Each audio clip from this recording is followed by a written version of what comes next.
Can't go into, but I want to go into an end time mystery and then get to where we are and where we're going and show you a sign.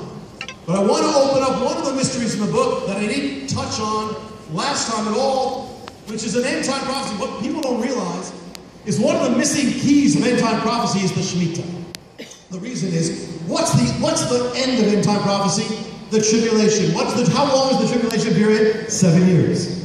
Shemitah. It's a cycle of the Shemitah, which goes back to Daniel 77, which is linked to the Shemitah, and linked to the judgment of Israel, the 70 years of judgment. Well, every 7th year is a Shemitah. But every 7th Shemitah leads into 49th year, ushers in a super Shemitah, which we call the Jubilee, where it says, everyone shall return to their father's possession. Everyone shall return to their father's land. If you lost your land, that year you return home. You lost your possession, your ancestral home, you return home. It's regained, it's restored now. Now we know that the Jewish people have lost their land for 2,000 years. They have no land. So could the Jubilee, the cycle of the Jew, actually be linked to the prophetic end-time restoration? Because we know that the Lord cannot return until his people come back to Israel and come back to Jerusalem and come back to him. And we know most of you are here because you witnessed what God did. But could there have been actually something we missed that gave the exact timing of it? The answer, amazing answer, is yes. The mystery of the Shemitah gives the exact time parameters when these things must happen. When was the Jubilee in the time of Messiah? We don't know. We don't have the records. We can't say. However, we know this. We do know when the Shemitah was. So here's the key. The Jubilee has to come the year after a Shemitah. The 49th leads to the 50th. Has to happen. So if you go back in time, the year 1917 is the year of the Shemitah. It ends September 1917. That starts the clock ticking. September 1917 to September 1916 is the key time now. Could the year after the Shemitah, could something have happened? Well, in that same period, after 2,000 years of the land of Israel in the hands of the enemies of Israel, the British Empire is in the middle of World War I. The Ottoman Turkish Empire, which has the land, collapses, and General Allenby marches in, bringing issues the Balfour Declaration for the first time in 2,000 years, says to the Jewish people, you can return home now. This land shall be a homeland for you. First time, when does it happen? November 1917. That is right in the parameter of the year following the Shemitah. Now what happens if we go forward from that moment, 7 Shemitahs to the next 7th Shemitah? Could that usher in another prophetic end-time event of restoration? Where does it take you? It takes us to the Shemitah of 1965 September to 1966 September. So the key period now is the year September 1966 to September 1967. Can you think of anything significant that could have happened? That year, if you don't know, you should be out of this conference.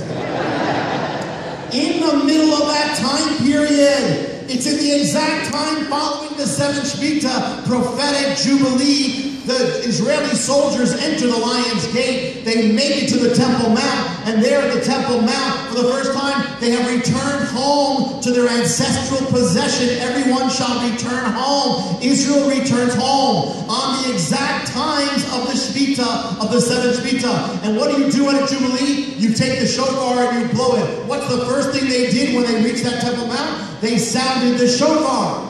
Now, not that they knew what they were doing that way, but they did it. The Jubilee. And who's the one who did it? Rabbi Shlomo Goren, most famous sounding the shofar in modern times. Well, Rabbi Shlomo Goren, the one who sounded the Jubilee shofar, happened to be born in the year 1917, the other prophetic Jubilee.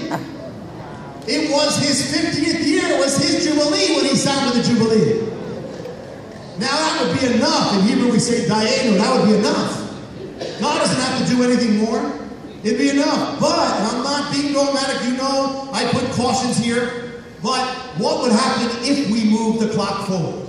And we go from that prophetic Jubilee, and we count 7 more Shemitahs to reach the 7th Shemitah, where will this take us? It will take us to the Shemitah, the number of which is the year 2015. Specifically though, the period of September 2015 to September 2016. Now, nothing has to happen, but if it follows the course, and most times when people predict things like this, they're wrong, but if it follows the course, here's what would happen. According to the pattern, each time it happens, there is war in the Middle East. Number one.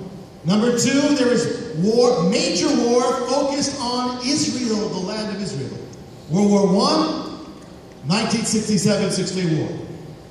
Number three, that war results in an end-time restoration of the next step of end-time prophecy. One way or another. Something happens. Now it appears the last part of the book, I put the mystery of the seventh Shemitah near the very end, but it appears that, the Jubilee, the year of Jubilee begins, remember, on what day? On Yom Kippur. Now I didn't know this, I heard about something, but I didn't know until after. I just read about this prophecy that Isaac Newton made. Isaac Newton, the one who brought us gravity and made us study in school, he was an ardent student of prophecy. And he wrote a prophecy the calculation based on Daniel 77, Shemitah. And I'm not saying this is correct or anything, but I'm just saying it's interesting, you should be aware. But if you follow that calculation, and people have followed it, and they've used it, you just do this, it takes you to this event to be taking place around the time of 2016. But not only that, when they did it by what they called the prophetic years, 360 days, it took them to an exact date from June 7th, the day of the Six-Day War of Jerusalem, taking 49 years of 360-day years takes you to the date September 23rd. September 23rd is the Yom Kippur of 2015, the beginning of the Jubilee.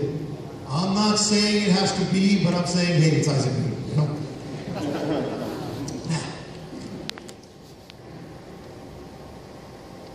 since the Shemitah